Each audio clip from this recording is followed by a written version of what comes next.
नमस्कार। कक्षा 10 एक्सरसाइज 6.2 का बच्चों प्रश्न नंबर 8 हम करने जा रहे हैं।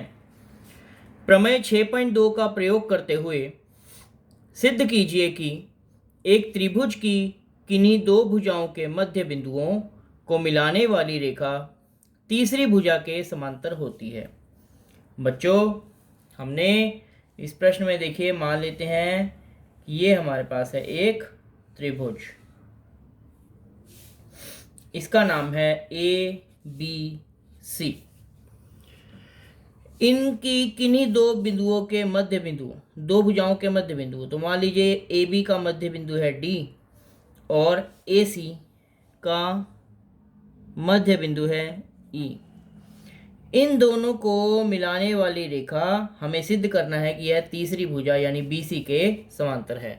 यानी हमें सिद्ध करना है कि डी ई बी सी के समांतर है। ये डी ई बी सी के समांतर है।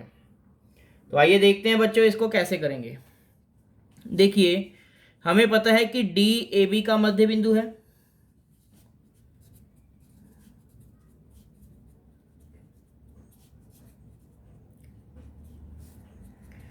इसका मतलब ये है कि जितना ए डी है उतना ही डी बी है, यानी ए डी बराबर होगा डी बी के। इसका अर्थ यह है कि ए डी को यदि डी बी को इधर भाग कर देंगे, यानी दोनों इसकी दोनों भुजाओं को, दोनों साइडों को डी बी से भाग कर दो। ए डी को डी बी से भाग किया तो आ गया ए डी बटा डी बी, और दाईं तरफ डी बी को डी बी से भाग करके आ गया एक। एक का मतलब होता है एक बटा एक। ठीक है बच्चों, इसे मान लेते हैं हम इक्वेशन नंबर 1। इसी प्रकार से ई ए सी का मध्य बिंदु है। ई ए सी का मध्य बिंदु है, यानी ए ई बराबर होगा ई सी के, और दोनों को ही ई सी से भाग कर दो तो हमें प्राप्त होगा ए ई बटा ई सी बराबर ई सी बटा ई सी, यानी कि 1 बटा 1। इसको दे दो इक्वेशन नंबर 2। अब बच्चों इक्वेशन 1 और इक्वेशन 2 को देखिए, दोनों की राइट साइड है 1/1 1/1। यदि राइट साइड दोनों की बराबर है तो लेफ्ट साइड भी बराबर होगी। तो हम लिखेंगे from equation 1 and 2 A D बटा डी बी यह बराबर होगा ए ई बटा ई सी के।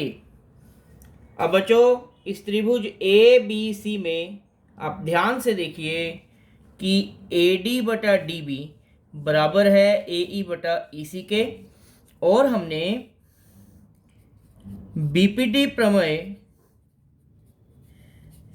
के विलोम में पढ़ा है।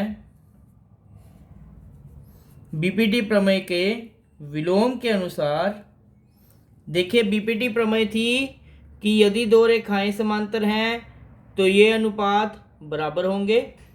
इसका विलोम था कि यदि दो अनुपात बराबर हैं, यानी ए डी बटा डी बी बराबर है ए ई बटा ई सी के, तो इसका अर्थ होगा कि डी ई समांतर होगी बी सी के।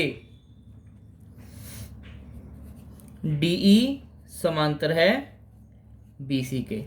यही हमें इस प्रश्न में सिद्ध करना था, यानी कि जो हमें सिद्ध करना था वह हमने सिद्ध कर दिया, अतः सिद्ध हुआ।